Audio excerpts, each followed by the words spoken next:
Olá, bom dia, tudo bem? Seja bem-vindo aqui à nossa disciplina Gestão de Projetos. Hoje é a nossa última aula, o nosso último encontro. A gente vai encerrar essa disciplina que foi tão bacana construir junto com você. A gente também vai inaugurar o nosso Rock in Rio, vai encerrar as 10 áreas de conhecimento do PMBOK e vai falar de alguns assuntos a mais. A gente vai falar sobre sustentabilidade e também sobre estratégia, fechando aí esse nosso apanhado total, né, do que é o gerenciamento de projetos. Tá combinado? Então, nossa aula de número 4, dá uma olhadinha lá no nosso tema, gerenciamento de riscos, aquisições, sustentabilidade e também vamos falar de estratégia. Se você precisar falar comigo, mandar perguntas, suas dúvidas, a qualquer momento a gente está por aqui. Então, manda, os nossos tutores estão ali, a gente vai recebendo e vai respondendo. A ideia é que você traga perguntas, questionamentos, alguma ideia, alguma coisa que você está pensando a respeito, ou está vivenciando a respeito de gerenciamento de projetos. Às vezes a sua dúvida é a dúvida de um monte de colegas espalhados pelo Brasil afora. Tá combinado? Então, não fique com ela, manda para cá. Também lembrando que daqui a alguns dias nós teremos a nossa prova. Então é importante que você reveja todo o material, veja novamente as webaulas, assista às aulas novamente e leia o nosso livro com bastante dedicação. É todo esse conteúdo de aulas, livro e webaulas que é necessário para a sua vida pessoal, para a sua vida profissional, para se tornar alguém que entende de projetos na empresa e também para fazer a nossa prova. Combinado? E não fique muito apreensivo. Se você participou das aulas, estudou o nosso livro, sabe tomar decisões, que faz parte do nosso trabalho como gestores, você vai ir muito bem aí na nossa prova, combinado? Mas se durante esse percurso da aula de hoje até a prova tiver dúvidas, entre em contato que a gente te responde, tá? A ideia é essa mesmo, a gente juntos construindo a nossa disciplina, porque ela é nossa, ela é minha, ela é sua, gestão de projetos, tá? Mas o que nós vamos conversar hoje? Então, eu vou te mostrar lá no nosso quadro. Vamos então para a unidade 4 do nosso livro. Vamos conversar então sobre todos os assuntos da unidade 4, falando sobre gestão de riscos e gestão de aquisição, que fecham as 10 áreas de conhecimento lá do nosso guia PMBOK do gerenciamento de projetos. Além disso, vamos falar também de sustentabilidade. Então, seria uma 11ª área, para que a gente entenda que eu posso trabalhar com 10, 11, 12, 15, quantas áreas você quiser. Nós escolhemos sustentabilidade porque tem tudo a ver com o nosso evento. E vamos também falar de gerenciamento de portfólio e de estratégia e como um portfólio, como um projeto interfere lá no que nós estamos fazendo, né? Nós temos uma empresa, temos um objetivo, temos uma estratégia global e os projetos da nossa empresa têm que estar linkados com essa estratégia. Eles têm a ver com essa estratégia. Uma empresa tem vários projetos, não tem só um, dois, tem vários que estão ali acontecendo. Às vezes, tem 5 projetos que são necessários. Eu não tenho, às vezes, dinheiro suficiente, eu não tenho pessoas suficientes e nem tempo suficiente para desenvolver esses 5 projetos. Eu preciso tomar decisão e escolher 1 ou 2 ou às vezes 3. E como é que eu tomo essas decisões, né? Diante de tantos projetos e esses projetos que formam uma carteira de projetos, um portfólio de projetos? Eu vou escolher, de repente, de acordo com a viabilidade financeira, qual é a TIR, o payback, o VPL daquele projeto? Vai ter retorno? O retorno é rápido? Ou posso olhar em relação à estratégia? Qual desses projetos atende mais à estratégia da organização? Tem mais a ver com a identidade? Nesse momento é o mais adequado? Então, são vários mecanismos, ferramentas que a gente utiliza para decidir, dentre o portfólio de projetos da empresa, aquele que é mais adequado. E a gente vai fechar, então, o nosso assunto sobre tudo isso. Para começar, eu convido você para ver um vídeo bem interessante que vai mostrar um resumo de todo o conteúdo dessa aula. Vamos lá? Será que está tudo pronto mesmo para o evento que planejei? Eu já tenho o escopo e o plano de qualidade do meu projeto. Neles eu apliquei os diversos aspectos da gestão de projetos, mas ainda preciso aplicar o meu plano de gerenciamento dos riscos e avaliar as aquisições e os indicadores de sustentabilidade. No gerenciamento dos riscos, é preciso definir como os riscos serão identificados, registrados, acompanhados e tratados. Além disso, é necessário determinar as responsabilidades de cada um dentro da equipe, prever o orçamento dos riscos do projeto e estabelecer os prazos em que os riscos serão analisados e identificados. Em gestão de projetos, definimos risco como um evento ou uma condição incerta, que, se ocorrer, tem um efeito positivo ou negativo no empreendimento. Esses riscos podem ser internos ou externos. Os internos são inerentes às dificuldades e incertezas encontradas na realização e gestão dos projetos. Já os externos são aqueles que se encontram fora do controle da gestão do empreendimento, como alterações na taxa do câmbio, inflação e impactos ambientais. O PMI define alguns processos para o gerenciamento dos riscos. Primeiro, é preciso planejar o gerenciamento. Depois é necessário identificar os riscos e fazer as análises qualitativas e quantitativas deles. Em seguida, planejamos uma resposta aos riscos e, por fim, fazemos o monitoramento e controle para verificar os resultados. Dentre os riscos que podem acontecer, temos, por exemplo, o atraso do fornecedor na entrega de um serviço solicitado. Esse risco deve estar previsto e descrito no contrato de prestação de serviços assinado pelas duas partes envolvidas e deve ser controlado pelo gerenciamento de aquisições do projeto. O objetivo do gerenciamento de aquisições é obter materiais, equipamentos e serviços que estejam dentro das especificações técnicas de desempenho, qualidade, prazos e custos do projeto. Além disso, no gerenciamento de aquisições, podemos identificar o que é preciso comprar ou terceirizar e o que pode ser feito internamente. Essa técnica é conhecida como Make or Buy e é utilizada para definir uma relação custo-benefício atraente para cada bem ou serviço que será utilizado no projeto.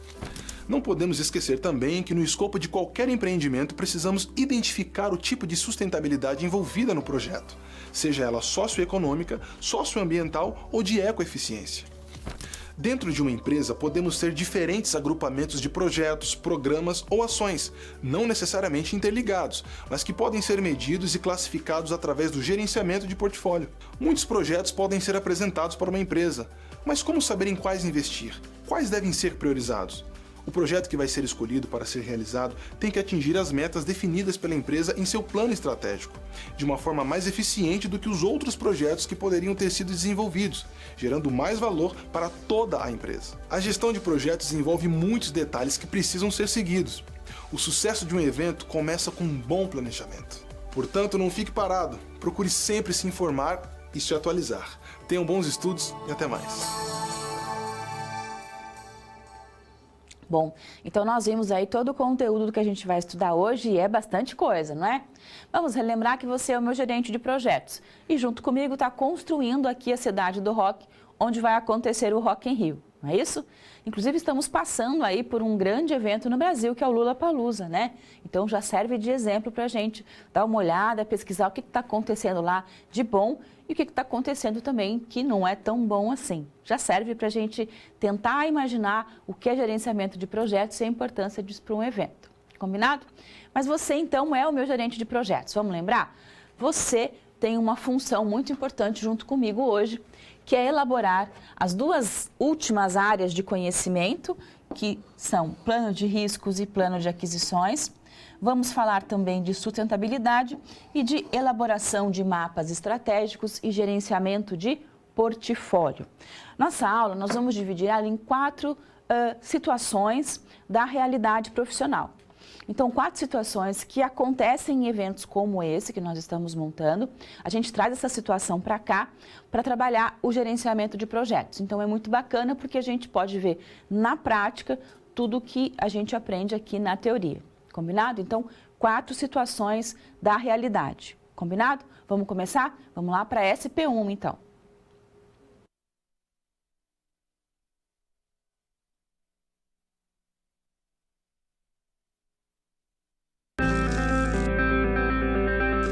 Olá! Você já pensou no dia a dia da carreira que você escolheu seguir? Bom, para ter uma ideia dos desafios da sua área, agora você vai procurar soluções para situações problema. Para prosseguir, primeiro é necessário ter estudado e finalizado a sua pré-aula, já que é nela que você encontra os conceitos e as teorias da disciplina. Feito isso, você vai conhecer a sua primeira SP e vai identificar onde a situação se passa, quais agentes estão envolvidos e quais são os recursos disponíveis. Com essas informações, você vai problematizar o contexto apresentado para então solucionar o desafio. Preparado para começar a SP1? Então, boa sorte e até mais!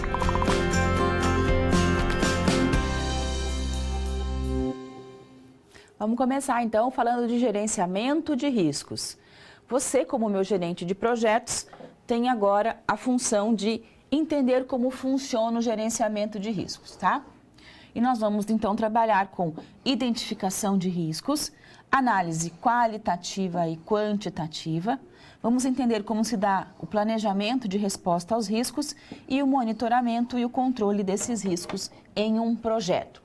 É importante que você saiba que quando a gente vai trabalhar com gerenciamento de riscos, dado algum tipo de projeto, não vou dizer mais simples, mas um pouco menos detalhado, o gerenciamento de riscos pode ser feito pelo próprio gerente de projetos ou por alguém da sua equipe. Então, lá numa empresa estou trabalhando, vamos desenvolver um projeto, por exemplo, de um novo serviço de atendimento ao cliente. Então, vou fazer um projeto para isso. Bacana. Alguém que for trabalhar, por exemplo, com recursos humanos, também pode trabalhar com comunicação e também pode trabalhar com gerenciamento de riscos. Pode assumir essas 3 funções, tá? Nós podemos, às vezes, numa equipe de projetos, ter 1, 2, 3 pessoas, depende do tamanho do projeto e da visão que a empresa dá a importância desse método para o dia a dia dela. Combinado? Já no caso como o nosso aqui, de um grande evento, da criação de uma empresa, da elaboração, por exemplo, de um serviço que vai colocar em risco a vida das pessoas, nós vamos precisar com um especialista em riscos, tá? Se o projeto não é tão grande, eu posso trabalhar com alguém da área da qualidade de riscos junto, ele fazendo o mesmo trabalho. No nosso caso aqui, nós estamos falando do Rock in Rio.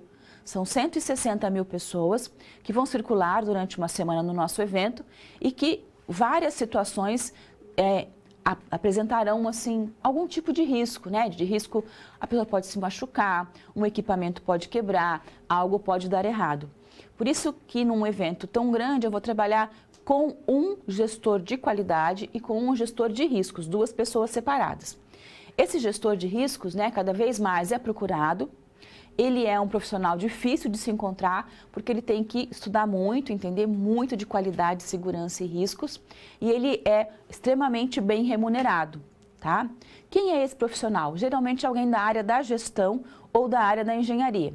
Os gestores, eles acabam se dando melhor nessa área, porque eles têm uma característica muito importante para analista de risco, que é visão do todo, né? Visão holística, visão espacial. Eu enxergo tudo que está acontecendo, mas eu consigo também ter foco, direcionar o meu foco para aquele problema em específico.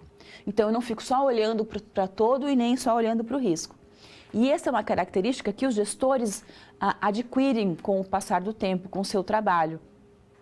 Nós estamos sempre trabalhando em conjunto com outras áreas. Eu trabalho na produção e trabalho junto com recursos humanos, trabalho junto com vendas, trabalho junto com marketing. A gente acaba entendendo e estudando o todo organizacional. E isso é uma característica boa, uma qualidade boa, né? Um conhecimento que a gente adquire e que traz para a gente essa característica de sermos bons gestores de riscos. Tá? E o que o gestor de riscos faz? Ele vai para o projeto, ele se integra no projeto, ele observa todos os riscos possíveis e depois foca cada risco em particular.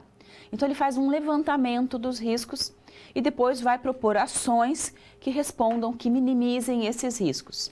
Combinado? Existem 2 tipos de riscos, os internos, os riscos de dentro do projeto e os riscos de fora do projeto. E esses riscos tanto podem ser positivos como negativos. Então, 2 tipos, interno e externo, podendo ser positivos e negativos. Combinado? Mas o que é risco? Risco será que é só uma coisa ruim? Não, a gente já sabe que risco pode ser positivo e negativo, tá? Risco quer dizer ousadia, incerteza. Vamos falar um pouquinho mais sobre isso. Então, risco, né, deriva aí da palavra italiana risicare, que significa ousar, ousadia. E também do latim, risico, risco, no sentido de incerteza. Sempre que eu ouso, nós temos uma incerteza ligada a essa ousadia. Eu não sei o que vai acontecer, né? Risco em evento é a condição, então, incerta, né? Nós vamos ousar, vamos construir algo que eu não fiz ainda. Então, tem uma incerteza que pode ter tanto um efeito positivo como um efeito negativo. Combinado? Nós vamos trabalhar muito mais com os riscos negativos. Combinado? É claro que nós vamos levantar todos os riscos positivos, a gente precisa saber que eles acontecem, que eles são importantes e que eu preciso desenvolver algumas técnicas para que eles realmente aconteçam, para que a gente tenha mais público, um melhor público, para que eu possa aumentar a receita, para que alguma coisa bacana para a imagem do meu evento possa acontecer. Mas a gente vai trabalhar com esses riscos positivos se eu tiver pessoal disponível para isso, tempo e recurso financeiro, o que nem sempre é a realidade nos projetos. Por isso que o nosso foco maior acaba sendo no risco negativo, aquele que pode trazer um impacto ruim financeiro, moral, né, humano para o nosso evento, para o nosso projeto como um todo, tá? Mas existem sim os riscos positivos. E são de quantos tipos? 2, interno e externo. Vamos falar sobre isso. Então, lá no nosso projeto, qualquer que seja ele, riscos internos são aqueles que estão ligados ao nosso projeto, tá? Então, o fornecedor não entregou o produto, o palco quebrou, a matéria-prima não tinha qualidade, os funcionários estão em greve, o nosso melhor técnico está doente. Então, são várias questões internas. E também temos riscos externos, que são aqueles que não estão no nosso controle, mas que eu tenho obrigação de saber que eles existem e inclusive de relacioná-los. Por exemplo, alteração da taxa de câmbio, inflação, impactos ambientais, legislação do país. Tudo isso é um exemplo de risco externo. Então pensa comigo, por exemplo, nós contratamos algumas bandas, né, americanas, europeias, e o contrato foi feito em dólar. Então nós combinamos, por exemplo, com uma banda específica que a gente vai pagar lá $200 mil para essa banda. Começa a acontecer uma alteração da taxa cambial. Hoje nós temos aí o dólar R$4, $1. Começa a subir demais, daqui a pouco vai para R$5, R$6, $1. Aqueles $200 mil eu vou pagar a eles, só que agora eles não são mais R$400 mil. Eles são R$500 mil, R$600 mil. Então o impacto financeiro é muito grande para o nosso evento. Ou, por exemplo, a inflação. Começa a subir muito a inflação, o poder aquisitivo nosso cai, eu preciso comprar comida, não vou comprar ingresso para ir no show. Então, os riscos internos eu preciso conhecer quais são e atuar e trazer eles para dentro do projeto em uma listagem que me permita que a gente fique seguro, tá? Com relação aos nossos riscos. E como é que eu analiso o risco? Eu analiso em relação a probabilidade e impacto, tá? Então, vamos falar sobre isso. Probabilidade e impacto. Probabilidade é a chance daquele risco acontecer. Então, você vai jogar uma moeda no chão. Ela tem 50% de chance de cair do lado coroa e 50% de chance de cair do lado cara. Qual é a probabilidade de cair cara? 50%. Uma a cada duas, não é? E qual é o impacto? O impacto é, caso o risco aconteça, qual é o impacto? Ele vai ser positivo ou ele vai ser negativo? E qual é a grandeza? Ele é muito impactante ou ele é pouco impactante? Então, eu sempre vou olhar riscos na relação probabilidade, impacto, e também na relação probabilidade, impacto financeiro. Qual é o impacto financeiro se aquele risco acontecer? Então, a maioria dos riscos, né, a maioria das coisas ruins que acontecem num projeto, eles vão impactar o projeto de que forma? Na imagem, na moral, na identidade e também financeiramente, né? Então, o impacto não é só financeiro, não é só o impacto na imagem. É um conjunto de impactos e a gente vai olhar sempre os dois, observar sempre os dois. E como é que eu determino a probabilidade? Então, existem diversas técnicas dado aquele risco específico. Então, por exemplo, vamos analisar a probabilidade de chover na semana do evento. Então, eu vou olhar o histórico de chuvas nos outros anos, naquele município, naquele estado, naquela semana específica. Fora isso, eu vou pegar dados atuais dos institutos meteorológicos, dos institutos agronômicos. Qual a probabilidade de chover? Então, eles vão levantar essa probabilidade junto com o histórico, a gente determina aquela probabilidade. Qual a probabilidade de uma roda gigante quebrar, enguiçar, ter um acidente? Então, eu vou olhar quais os eventos que utilizam roda gigante? Para cada 10 eventos que tem roda gigante, um acidente costuma acontecer. Então, para cada 10, 1. Essa é a probabilidade. Então, a gente vai levantar dados históricos, vai observar, vai aplicar estatística, fórmulas estatísticas, vamos utilizar softwares que vão dar para a gente as probabilidades. Então, elas vão variar muito de acordo com o risco, de acordo com os dados que eu tenho em mãos. O importante é que eu saiba calcular a probabilidade. Vai acontecer? Qual é a chance? É pequena a chance? É média a chance? É grande chance? E se acontecer, por menor que seja a probabilidade, qual é o impacto? Isso vai trazer algum prejuízo para a imagem do meu evento, do meu projeto, da minha empresa? Vai trazer algum tipo de prejuízo financeiro para a nossa organização? Então, é isso que a gente vai observar sempre quando eu falo de riscos e por isso que é uma atividade extremamente complexa, muito delicada. Né? No nosso caso, por exemplo, vidas estão em jogo, 160 mil pessoas. Imagina um dia de um show, um dia que vai ter o show do YouTube, vai ter lá 60 mil pessoas assistindo aquele show naquele momento. 60 mil pessoas alegres, cantando, se esbarrando.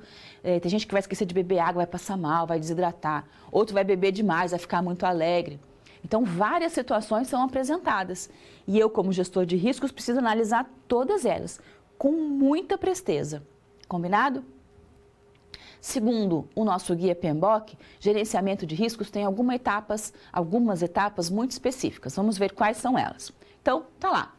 Você sabe que eu sempre começo o gerenciamento, a gestão, pela primeira etapa e sempre vai ser o quê? Planejar o gerenciamento. Pode ser da comunicação, das aquisições, do escopo. Sempre começa por essa etapa. Então, você já sabe. No nosso caso, gerenciamento de riscos. Então, como que começa? Identificando os riscos. Vou fazer uma lista de todos os riscos positivos, uma lista de todos os riscos negativos, criteriosamente. Feito isso, eu vou fazer então a análise qualitativa, qual é o impacto versus probabilidade, e uma análise qualitativa, que é a análise de probabilidade e recurso financeiro. Identificados, a gente pode começar a pensar, então, em planejar as ações, as respostas que vão minimizar aqueles riscos. E, por fim, a gente vai, durante o processo de construção, né, do nosso projeto, fazendo monitoramento e controle daqueles riscos. Combinado? Então, essas são as etapas do gerenciamento de projetos. O importante é que a gente saiba que eu preciso identificar os riscos, levantá-los e responder a eles. E essa parte de responder a eles é talvez a parte mais importante, quando o gestor de riscos vai sentar com todo mundo do time de projeto e elaborar ações que vão ser implementadas para resolver ou para minimizar aquele risco, tá? Então, é um trabalho extremamente árduo e muito detalhado. Então, é o planejamento de riscos. Vamos falar um pouquinho mais sobre isso. Lá no nosso quadro está dizendo assim, que planejamento de resposta aos riscos é o processo de desenvolvimento de opções. Quantas? Quantas forem necessárias. Plano A, plano B, plano C. Cada problema vai ter que ter opções adequadas a ele. E essas opções precisam se transformar em ações que são a chance dos riscos positivos acontecerem e tentar minimizar ao máximo a chance do risco negativo acontecer. Às vezes eu posso trabalhar com eliminação. Eu vou lá e mudo o projeto para que aquele risco não aconteça. Mas isso nem sempre é fácil fazer. Até porque muitos riscos são levantados não no planejamento. O ideal é que seja no planejamento. Mas às vezes não dá. Às vezes um risco só surge na construção daquele plano. Por isso que o gestor de riscos, ele acompanha toda a execução de um projeto, tá? Dado alguns projetos mais elaborados como o nosso. Então, no dia a dia, ele está ali vendo, nossa, eu não tinha pensado nisso, porque um projeto é novo, ele é incerto, ele não foi feito ainda, e muitas questões surgem no momento da construção. Então, ele verificou ali que tem alguma coisa acontecendo, ele vai fazer de tudo para minimizar, mas às vezes não tem mais como eliminar aquele problema. Combinado? Bom, então a gente agora entendeu toda essa dinâmica do gerenciamento de riscos. Eu vou mostrar para você agora algumas estratégias para responder a esses riscos. para planejar a resposta e ação. Tem estratégias para riscos positivos e estratégias para riscos negativos. Eles são bem interessantes. Vamos ver quais são. Então, estratégias para riscos positivos, de um lado, e estratégias para riscos negativos, de outro. Quais são as estratégias principais? Na verdade, são 4 tipos, né? Para riscos positivos. A exploração, que é quando eu mudo o meu plano para que aquele risco aconteça. O compartilhamento, quando eu cedo para alguém o benefício daquele risco positivo, tá? Eu cedo para alguém trabalhar com aquele risco. O melhoramento, que nós vamos fazer de tudo para aumentar a probabilidade do risco acontecer, e a aceitação. Eu não faço nada, fico só esperando aquele risco acontecer, torcendo para que ele aconteça, né? Bom, o que seria a exploração? O que é mudar um plano para que ele aconteça? Imagine que nós estamos aqui fazendo a relação dos cantores, das bandas que virão para o nosso evento. E eu descubro que a banda Rolling Stones fará na mesma época uma grande turnê pelas Américas. Vão fazer shows na América do Norte, shows na América Central, alguns shows na América do Sul, não farão shows no Brasil. E durante 2 semanas dessa turnê, eles virão para o Brasil descansar com a família para conhecer algumas regiões do Brasil. Eu fico sabendo disso, ligo para o empresário dos Rolling Stones e digo, olha, vocês vão estar aqui durante 2 semanas descansando, estão com a banda completa, com os equipamentos, vocês não querem se apresentar aqui no Rock in Rio? Ah, sim, nós vamos então. Bacana, eu vou mudar o meu plano, eu vou dizer que agora nós teremos também uma banda Rolling Stones. Posso até tirar uma banda que a gente tinha pensado e trazer o Rolling Stones, que tem muito maior peso, ou trazer eles como um suporte a mais, tá? Então é quando eu mudo o meu projeto. Também tem o nosso segundo ali, que é o compartilhamento. O que é esse compartilhamento, né?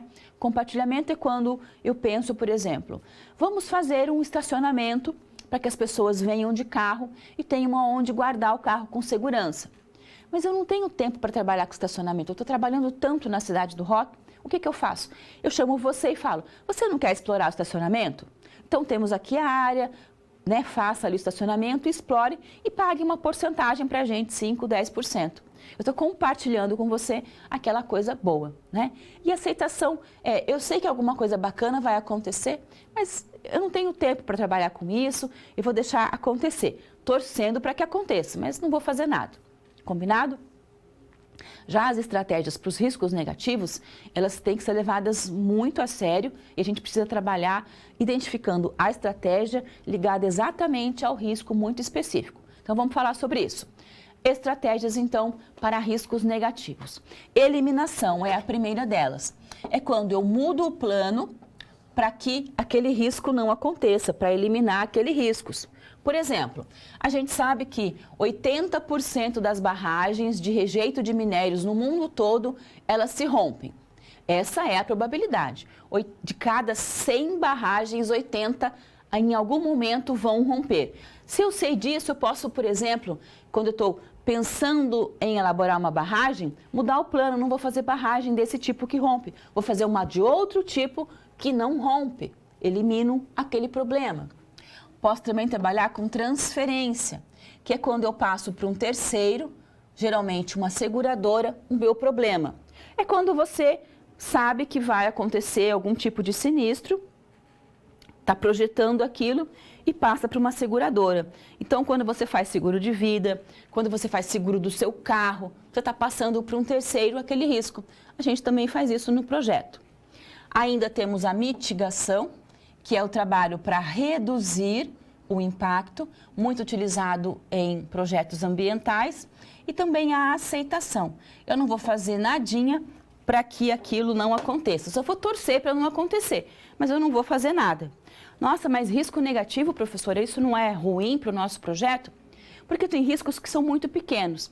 Imagine, por exemplo, que nós precisamos utilizar copinhos descartáveis no nosso evento, não é isso? E está faltando matéria-prima, não tem copinho descartável no mundo todo. E o nosso fornecedor também entrega copinhos descartáveis para uma grande rede supermercadista e entrega toda semana. Para mim, ele vai entregar quanto? Uma vez no nosso projeto. Então, ele vai preferir entregar para o supermercado ou para o nosso projeto? É claro que para o supermercado. Vai chegar no dia da entrega, não vai ter copinho descartável. Vai ter algum problema para o evento? Não. Eu vou pegar a minha garrafinha, tomei minha água, não precisei do copinho, não impactou o meio ambiente, não vou fazer nada. Posso ainda transformar essa coisa ruim numa coisa boa. Por exemplo, eu sei que vai faltar copinho e eu faço então uma grande campanha trabalhando da seguinte forma: não teremos descartáveis no nosso evento, a gente não vai poluir o meio ambiente. Nós vamos fazer show de rock com consciência. Se você quiser, traga o seu copinho de plástico, aquele que você já sabe que a gente tem que começar a utilizar. Mas ele tem que ser de plástico, combinado? Não pode ser o de alumínio, que você não vai conseguir entrar, porque ele tem um problema, pode ser uma arma, etc. Então eu fiz de uma coisa ruim, uma coisa boa. Ou posso simplesmente não fazer nada. Ó, não tem copinho. Combinado? Essas são as estratégias então. Sabendo disso tudo, a gente pode ir lá para o nosso Rock in Rio agora e levantar problemas. Você sabe que, basicamente, nós temos para esse tipo de evento 100 tipos de problemas catalogados ruins e de 30 a 40 problemas catalogados bons. Então, são 130 problemas, no mínimo. O que eu fiz? Eu escolhi 5 problemas, riscos negativos e trouxe aqui para a gente trabalhar. Então, a gente tem uma etapa para fazer isso. Vamos ver que etapa é essa. Então, primeira coisa, a gente faz o quê? Faz uma análise qualitativa com base na probabilidade daquele risco. E o segundo passo é verificar os valores para priorizar o de maior para menor risco. A gente faz isso junto. Primeiro e segundo passo a gente sempre faz juntos.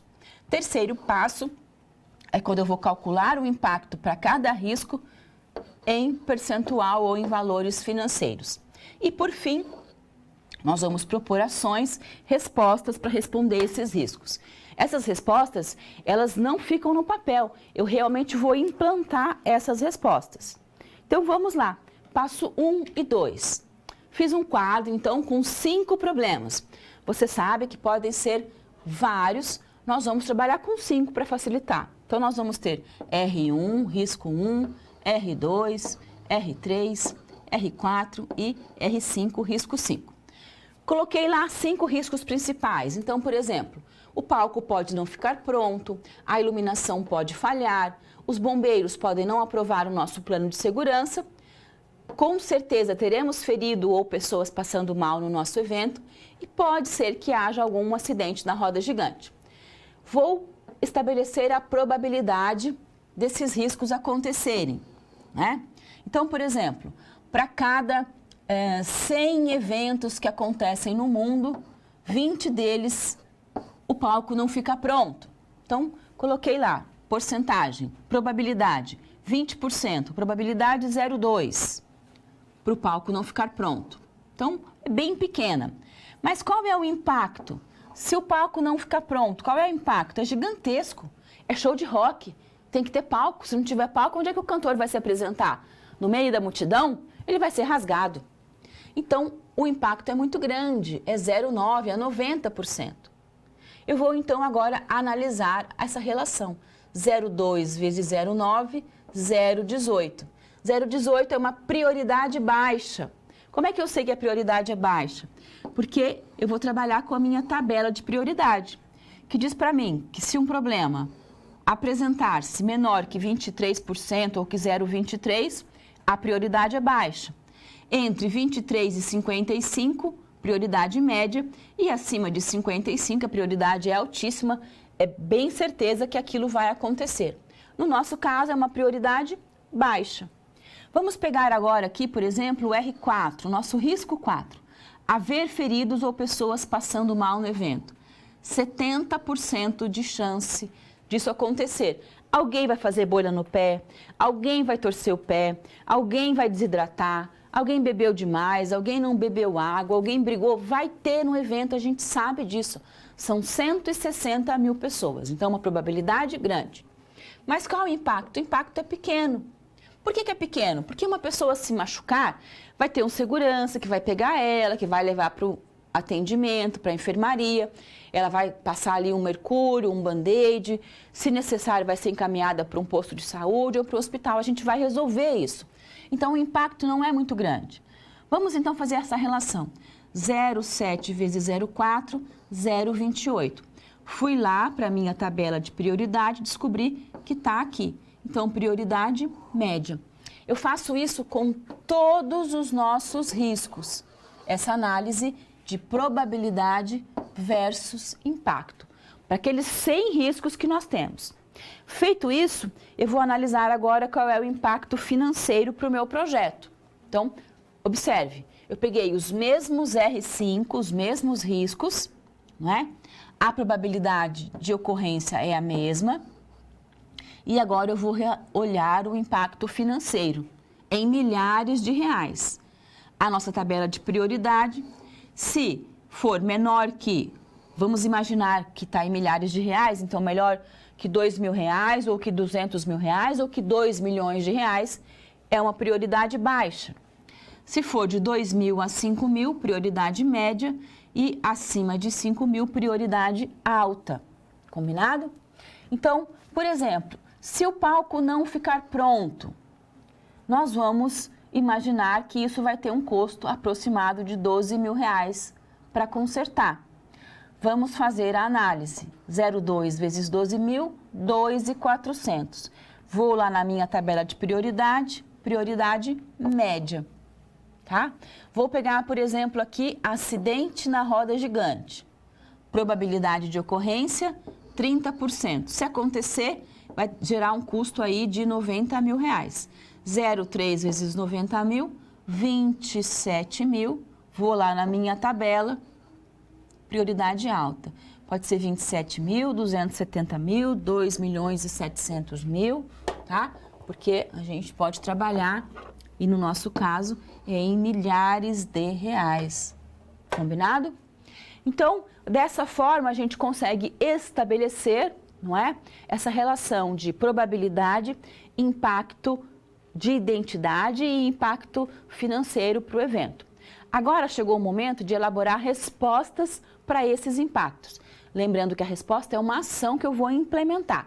Eu peguei desses 5 riscos, peguei 3, peguei o R1, R4 e R5.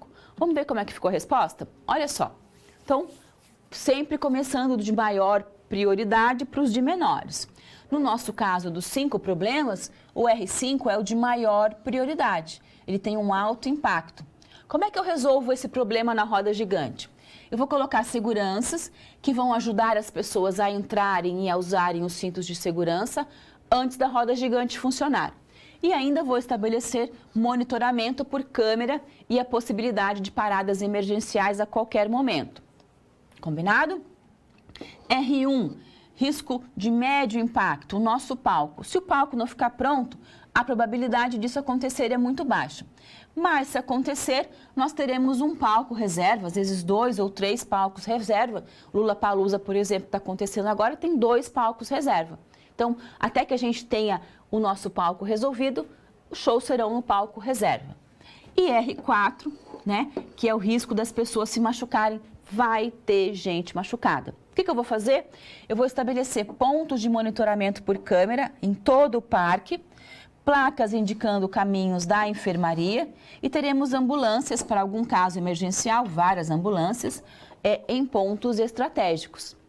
Então, apesar de ser muito complexo, né, na verdade, são tarefas muito bem especificadas do gerenciamento de riscos. Identificar riscos, levantar a probabilidade e impacto e responder a esses riscos.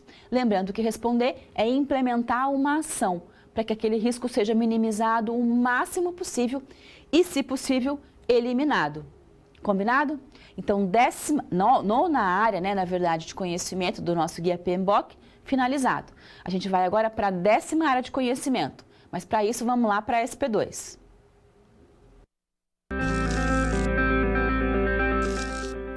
E aí, conseguiu encontrar uma solução satisfatória para a SP1? Como você pôde notar, o desafio apresentado tem como base situações comuns da realidade de mercado. Eles são elaborados a partir de informações de empresas, experiência dos professores e acontecimentos do cotidiano. Isso significa que antes mesmo de você se formar, além de todo o conhecimento teórico, você já está em contato com a realidade do seu futuro profissional.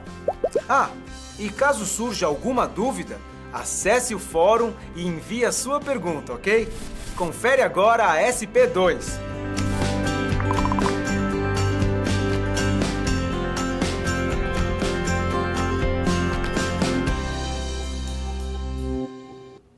Bom, nós já fizemos todo o gerenciamento de riscos do nosso projeto, agora a gente vai falar de aquisição. Aquisição é o trabalho do gerente de compras, do diretor de compras, do comprador. Esse trabalho pode ser desenvolvido no projeto pelo próprio gerente de projetos ou por alguma outra pessoa do time, tá? No nosso caso, como o projeto e evento é muito grande, eu vou ter sim uma pessoa especializada em compras que eu vou trazer para o nosso projeto. Esse comprador, ele vai trabalhar então com as aquisições. Por que eu chamo aquisições e não compra? Por que eu não posso, inclusive, não confundir? Porque a aquisição é trazer para o projeto aquilo que eu não tenho nele. Então, nem sempre é compra, às vezes é um empréstimo, às vezes é um aluguel, às vezes é o desenvolvimento daquele equipamento, daquele produto, daquele serviço que nós vamos precisar, tá? E o que eu vou trazer para o projeto? Vou trazer recursos físicos, materiais, financeiros e também as pessoas, né? As pessoas que são necessárias para trabalhar no nosso projeto. Tudo isso é o gerenciamento de aquisições. É um trabalho extremamente extenuante, né? Tenho que ligar para fornecedores, verificar a qualidade, fazer cotação de preços, tenho que entender de legislação, de contrato. Então é um trabalho bem grande, mas é um trabalho dos gestores em geral. Principalmente do pessoal da logística, da produção, acabam se tornando excelentes compradores. Mas pode ser de qualquer área, tá? E também muitos advogados acabam se tornando compradores, segundo algumas pesquisas que são apresentadas. Mas você, enquanto gestor, pode trabalhar muito bem com compras.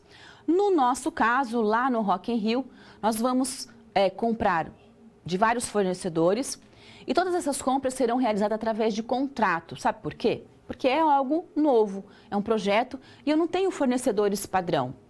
E como são questões muito delicadas, tem que cumprir prazo, tem questão de bonificação, de qualidade, eu vou fazer contrato com todos os nossos fornecedores.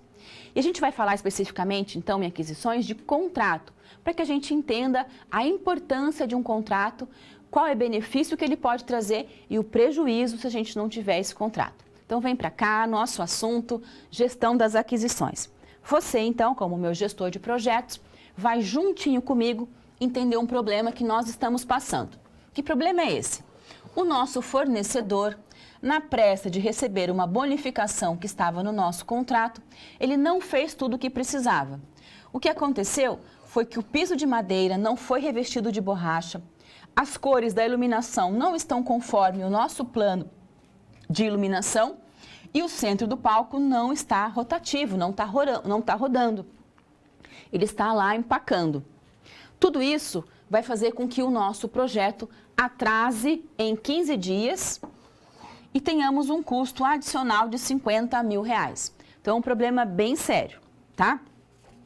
Fora isso, como o fornecedor entregou esse palco antes do prazo, ele está achando que ele vai receber os R$80 mil de bonificação que estava estipulado se ele, né, cumprisse os prazos. No caso, será que eu vou pagar os R$80 mil de bonificação?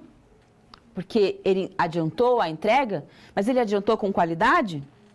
E mais do que isso, quem é que vai pagar por esse custo extra de R$50 mil para corrigir os problemas lá do nosso palco?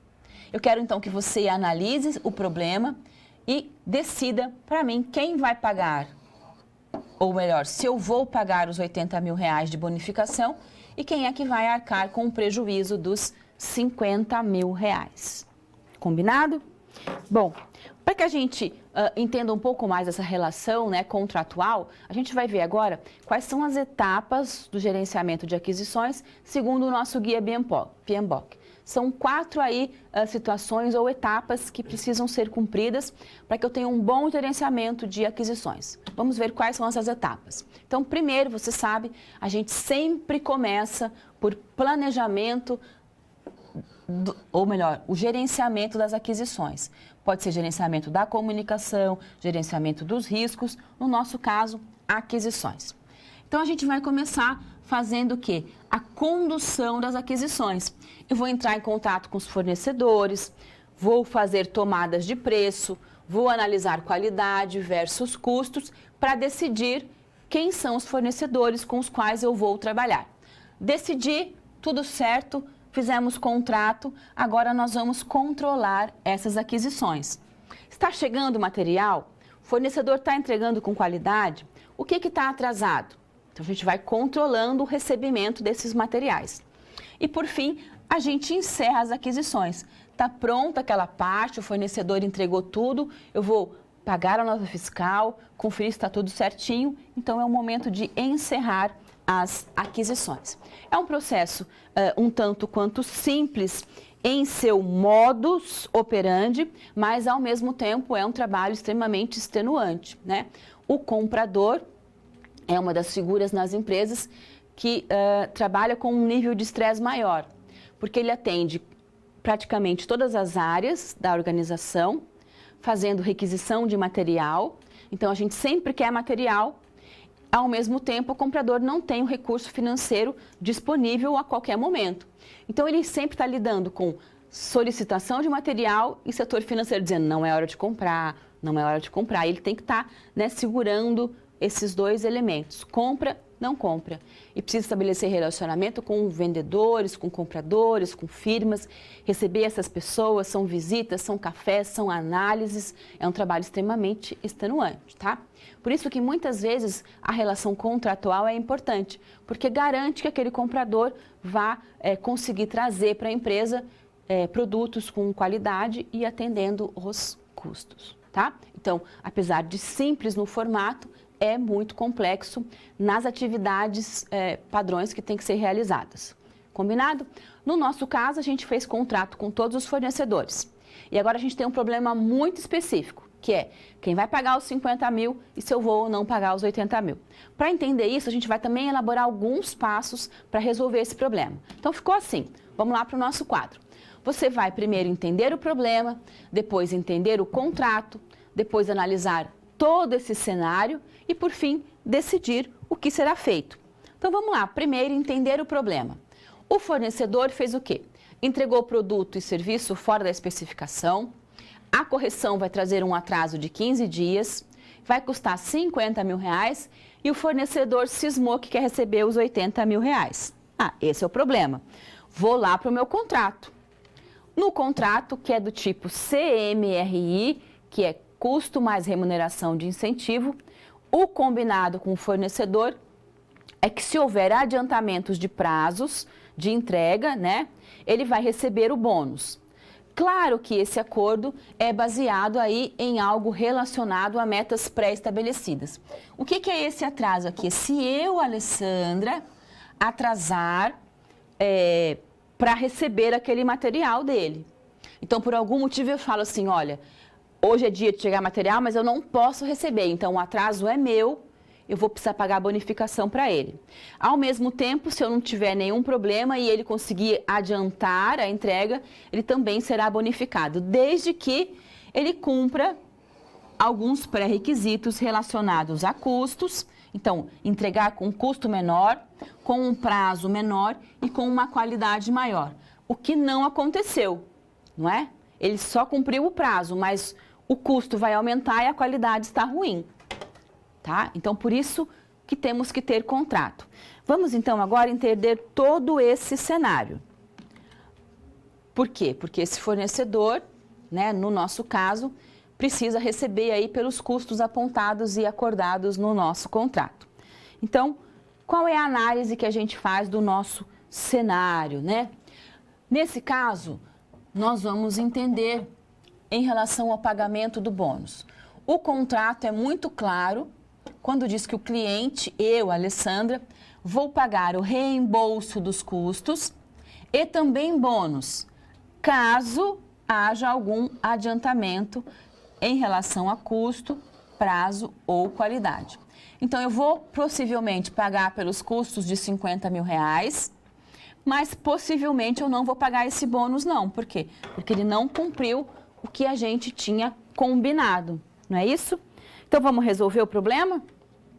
Pensando nessa questão dos 15 dias de atraso na qualidade fora do padrão. Então, o cliente, eu, Alessandra, vou ter sim que reembolsar os custos da reforma, porque no nosso contrato existe esse custo de reembolso. Mas nós vamos estar livres, nós não vamos precisar pagar os R$80 mil, porque o nosso fornecedor não cumpriu as metas que foram estipuladas. Tá? Então, esse é um tipo de contrato muito comum, um tipo de contrato muito usual, tá? Para projetos, que é um contrato que prevê custos, pagamento de custos, então, aditivos, qualquer coisa a mais que precisar ser feita, quem paga sou eu, mas também tem bonificação. Se você, fornecedor, cumprir as metas, eu também pago a bonificação. Então, ficou muito claro? Não pago bonificação e pago custos. Com essas aquisições, a gente encerra as 10 áreas de conhecimento do nosso Guia PMBOK. Encerramos, acabou. Só que a gente gosta de trabalhar, então a gente vai trazer uma 11ª área e vamos falar então de responsabilidade e de questões ambientais, econômicas e sociais. Mas tudo isso lá na SP3. Vamos lá? Bom, 2 SPs já foram finalizadas. Como você acha que está se saindo? Lembre-se de que para se dar bem é importante seguir as etapas, já que elas facilitam os seus estudos. Vamos revê-las? Primeiro, é necessário estudar a pré-aula para conhecer a teoria e os conceitos da disciplina. Em seguida, leia a SP com atenção para conhecer e interpretar a situação exposta. Feito isso, você deve levantar hipóteses sobre a situação-problema, considerando os recursos disponíveis. E, por fim, você deve aplicar os conceitos estudados com foco em resolver a problematização. Combinado? Então, fique agora com a SP3. Até mais!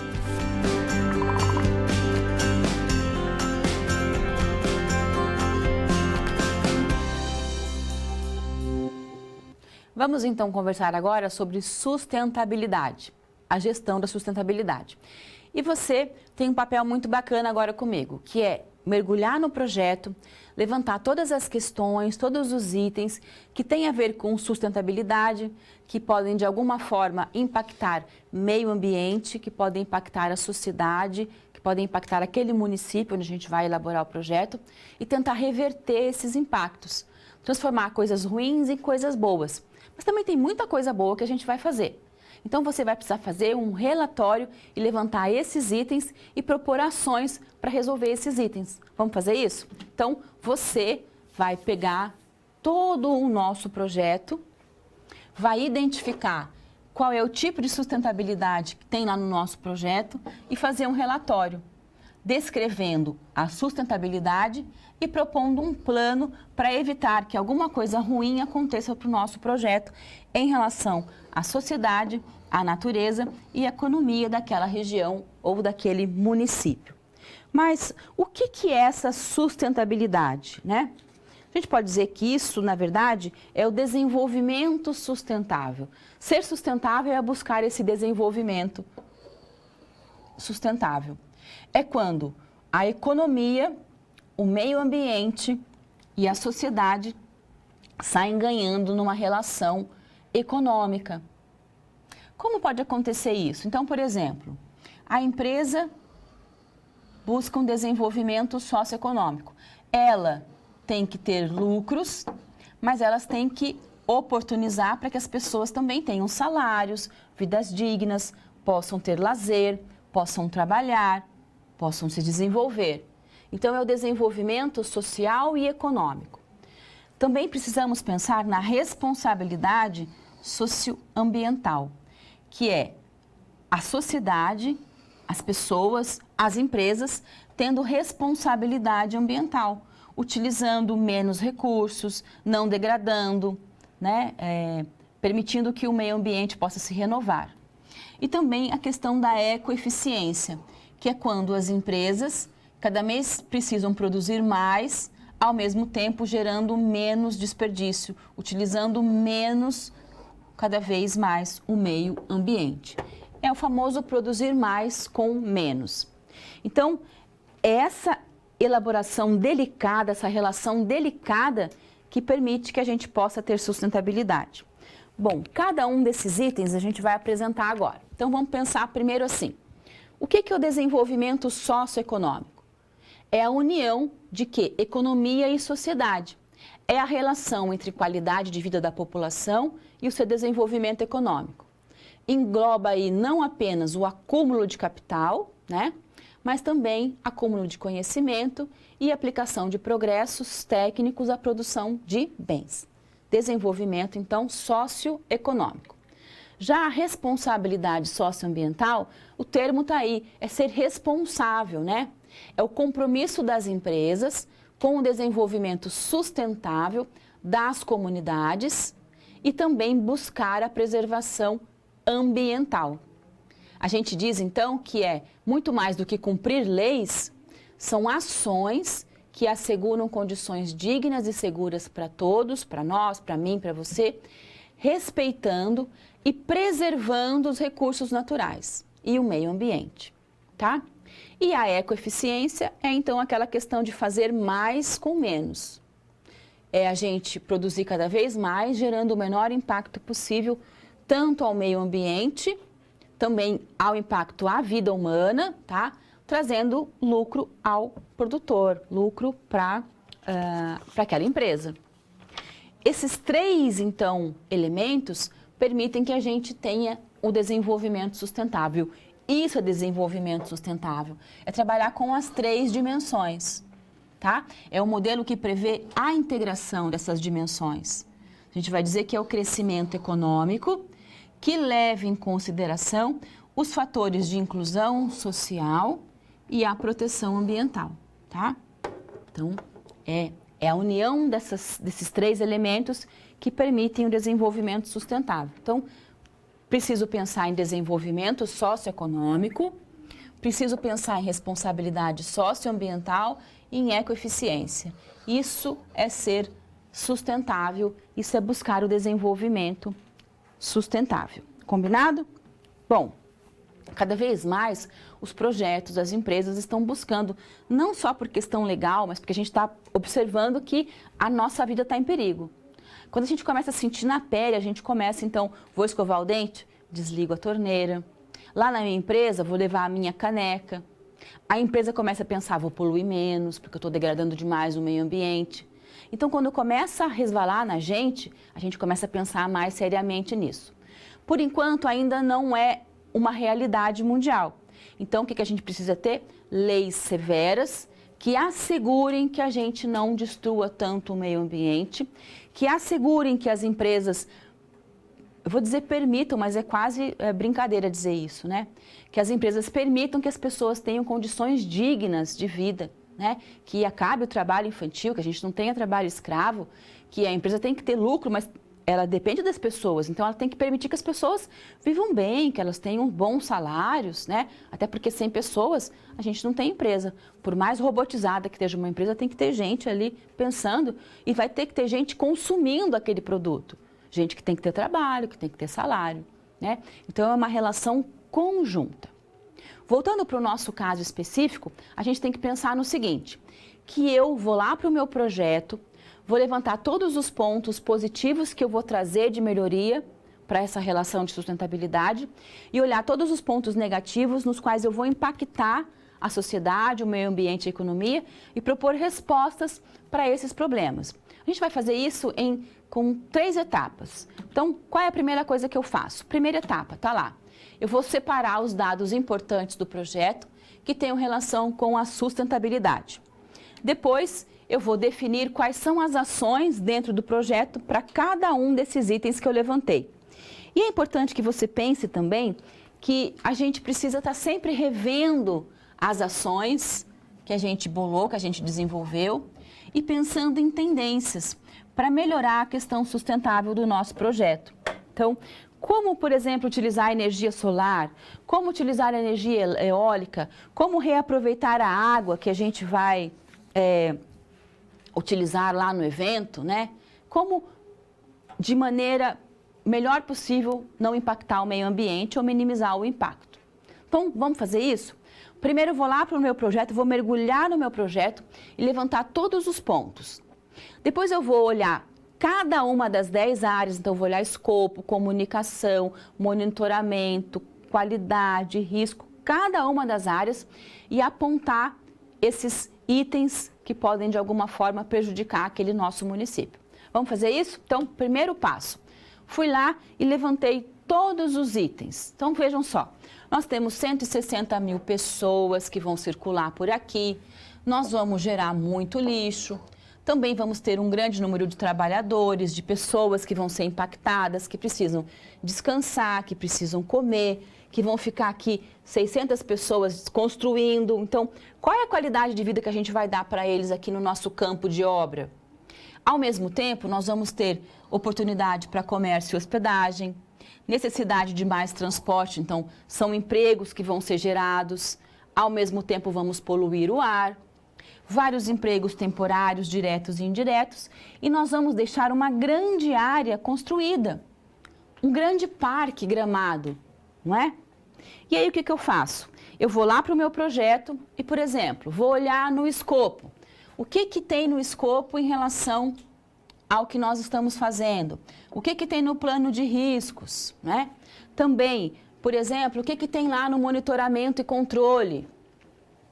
Nós vamos ter pessoas aqui. Então, como é que a gente vai assegurar que essas pessoas tenham possibilidade de não correr nenhum tipo de risco?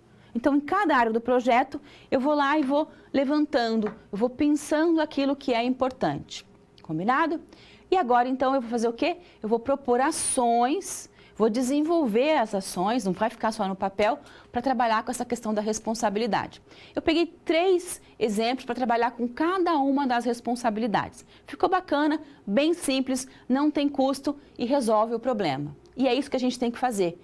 Sem ideias mirabolantes, milionárias. É consciência no dia a dia. É fechar a torneira na hora de lavar a louça. É fechar a torneira na hora de escovar o dente. São coisas simples que resolvem o problema da degradação ambiental, da consciência com o próximo, olhar para o próximo como alguém igual a mim e saber que ele precisa também descansar, ter lazer, se alimentar e que nós vivemos num mundo que tem que ter reciprocidade.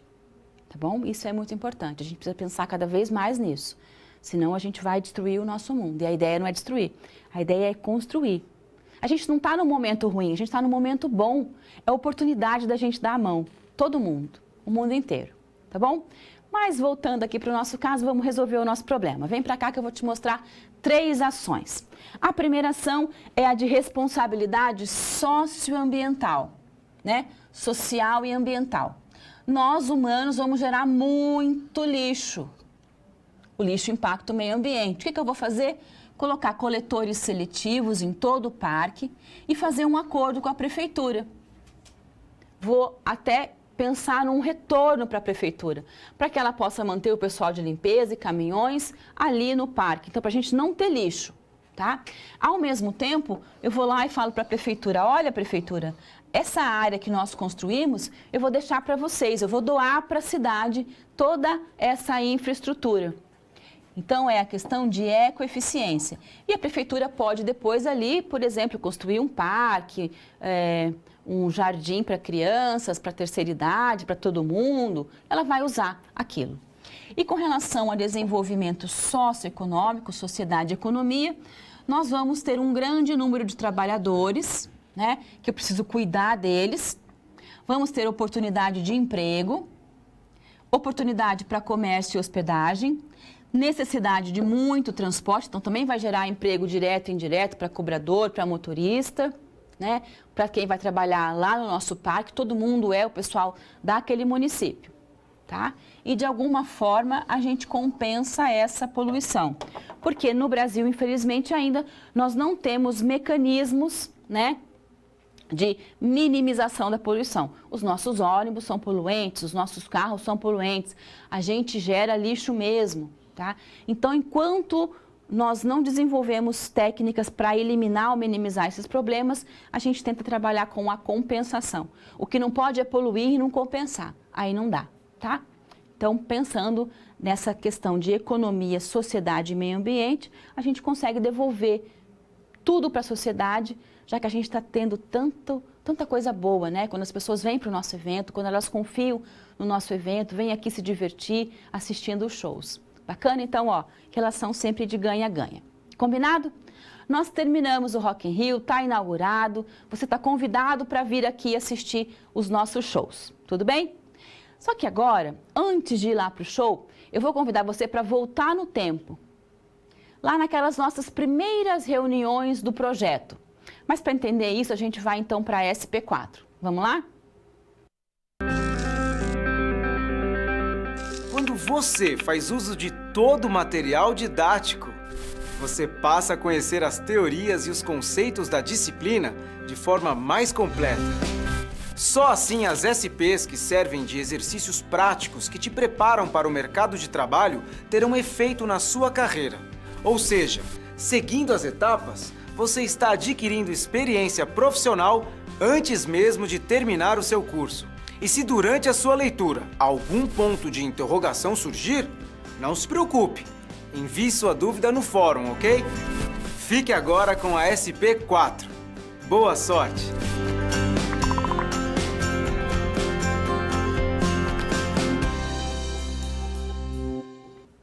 Bom, nós já sabemos que trabalhar com projeto é trabalhar com estratégia, não é isso? Nós vamos imaginar agora, então, que eu, Alessandra, tenho uma empresa de eventos e que eu faço shows universitários, faço feiras agropecuárias, faço eventos de rock, eventos gospel, sou responsável pelo Rock in Rio, pelo Lollapalooza, vários eventos nós realizamos aqui na nossa empresa. E a minha empresa tem um plano estratégico, né? Queremos ampliar o número de projetos de rock, o número de projetos sertanejos, eu quero aumentar a minha receita. Então, nós estamos falando da minha empresa e das suas características, combinado? Quando eu desenvolvo o projeto Rock in Rio, isso tem a ver com a minha característica, com a minha estratégia da organização. Acontece que muitas vezes essas empresas têm vários projetos podendo acontecer. E nós não temos nas empresas, é claro, pessoas disponíveis, recurso e tempo disponível para desenvolver todos esses projetos. Então eu preciso escolher esse ou aquele. E a gente vai entender isso, estratégia, falando dessa carteira de projetos de uma empresa. Essa carteira de projetos a gente chama de portfólio de projetos. Numa das nossas reuniões iniciais, eu e os nossos diretores começamos a pensar em vários projetos para linkar ao Rock in Rio. E a sua decisão agora é muito importante, é estratégica. É dentre esse portfólio de projetos qual é o mais adequado estrategicamente para a minha empresa. Vamos falar sobre isso então? Vem para cá. Gerenciamento de portfólio. Você, junto comigo lá na reunião, começou a escutar os nossos diretores. E alguém falou, quero parque temático. Por que a gente não faz um shopping? Vamos colocar estacionamento. Opa, ponto é muito melhor. E você fala, não, para. A gente não pode fazer tudo isso. Só dá para fazer um. E então você vai precisar decidir qual deles. Qual é esse um? E como é que eu faço isso? De acordo com a estratégia de portfólio da empresa. Então, você já sabe que portfólio é um agrupamento de projetos, programas e ações que eles podem ou não estar interligados entre eles, mas tem que estar ligados à estratégia da minha organização, senão é perca de tempo. Então, por exemplo, eu, Alessandra, tenho uma carteira, né, um portfólio de projetos. Então, por exemplo, tem os projetos sertanejos, tem o sertanejo universitário e tem as feiras agropecuárias. Nós temos lá os shows gospels. E temos aqui um grande programa de rock. Então tem Lollapalooza, tem shows de rock e, por exemplo, tem aqui o Rock in Rio. E eu vou agora desenvolver uma outra ação estratégica, um projeto lá para o Rock in Rio, que é essa ideia, então, da gente pensar ou em parque temático, ou pensar no estacionamento, o que será melhor? Para decidir sobre isso, eu posso utilizar TIR, Payback, VPL, ou trabalhar com mapas estratégicos. Posso trabalhar com Canvas, posso trabalhar com análise SWOT. Eu gosto muito de desenvolver o mapa estratégico daquele projeto e daquela empresa. E foi isso que a gente fez aqui. E você pode criar o seu mapa estratégico. De acordo com o quê? Com o seu pensamento, o que é importante para aquela empresa. o nosso mapa ficou bem bacana. Na verdade, nós fizemos 2 mapas. Vamos dar uma olhadinha? Vem para cá. Então, está aqui o nosso mapa. O que tem que ter no mapa? Os objetivos estratégicos. Os da minha empresa são inovação, tempo de execução, aumento da receita, custo pequeno, satisfação do público, eu faço shows, e um payback rápido. Por que rápido? Porque show é assim, montou, teve o show, fechou. Então, o retorno tem que ser quase que imediato. E eu vou trabalhar com uma pontuação de 980 pontos. Por quê, professora? Porque eu gosto de 980. Você pode trabalhar com 100, com 1000, como você quiser. Eu gosto do número 980. Então, eu peguei esses 980 e distribuí aqui. 50 para inovação, 200 para tempo de execução, 300 para receita. É uma empresa, tem que ter lucro. 200 para custos e satisfação do meu público. E retorno, o payback, se for alto, se for baixo ou se for médio. E fiz o quê? Vou olhar lá, por exemplo, parque temático, shopping, estacionamento, heliponto. Qual desses são inovadores? Ah, esses 3 são inovadores. E o tempo de execução? Desses 3, tempo menor. E quais vão aumentar a receita da minha empresa? Esses 3 aumentam. Quais têm custos adequados? Esses 3. Satisfação do público? Ah, somente parque temático. E payback? Do parque temático é alto, dos outros todos são baixos. Somei a pontuação e descobri o quê? Que parque temático atinge o total dos 980 pontos. Os outros, por exemplo, shopping, 354 pontos, estacionamento, 704 pontos, heliponto, 454 pontos. Então, só de observar esse nosso mapa estratégico, a gente tem o quê? Quase que certeza que o parque temático é o que tem mais a ver com a estratégia do meu negócio, tá? Com relação a payback, eu fiz análise, por exemplo, lá do payback. Com relação ao aumento de receita, eu posso fazer as análises de TIR, as análises de retorno, combinado? Então, vejam, essas análises financeiras, elas vão se somar, elas vão compor a análise estratégica. E elas são muito importantes. Às vezes atende a estratégia, mas não atende recurso financeiro. Então, larga a mão. A gente precisa ter atendimento de estratégia, que é satisfazer o público e ter receita. Eu sou uma empresa de eventos, eu atendo o público, mas eu também preciso de lucro. Esses 2 são os principais. Posso analisar só em relação a isso, por exemplo. Mas tem outras questões, tempo de execução, retorno, custo. Tudo isso, então, vai compondo aquela ideia de tomar uma decisão. O importante é que você tome uma decisão e diga, estou tranquilo, tomei a melhor decisão. Até porque nós temos vários diretores aqui, investidores, que vão ficar falando, não, mas eu quero isso, eu quero aquilo. E é assim que acontece na realidade. Todo mundo quer puxar lá, colocar um olho na sua sardinha, tá bom? Então, você precisa tomar uma decisão acertada, fez isso, olhamos o nosso mapa estratégico, parque temático é a melhor decisão. Para ter certeza ainda mais, eu fiz um outro tipo de mapa que vai mostrar agora não o que é bom, mas olhando daquilo que não é bom para outras realidades, até chegar numa realidade ótima do nosso projeto. Então, eu elaborei um outro tipo de mapa que é muito parecido, mas que traz uma visão diferente, que às vezes as pessoas do projeto precisam ter, uma visão mais fácil de entender. Então, vamos montar esse outro mapa estratégico. E ele ficou assim. Observe comigo que ele é o mesmo mapa, tá? Então, tem lá os nossos projetos, parque temático, shopping temporário, estacionamento e heliponto. E vou analisar em relação a custos, a prazo, retorno do investimento, satisfação do público, aumento da receita e características. Eu gosto sempre de começar eliminando projetos. Vou chamar, inclusive, de projetos desnecessários. Então, eu vou olhar dentro de cada um desses itens aqueles que são os mais problemáticos. E aí, observei que shopping tem custo alto, prazo maior, e que shopping, estacionamento e heliponto tem pouco retorno, que a satisfação do público é nula ou duvidosa em relação a esses 3, que estacionamento traz um aumento muito pequeno de receita e heliponto 0, e estacionamento não é inovador. Agora, eu vou olhar um pouco de maneira mais otimista para esses projetos. E vou perceber, então, que parque temático e ele ponto tem custo e prazo medianos e que shopping temporário aumenta, né, bem a receita do nosso projeto, 20%.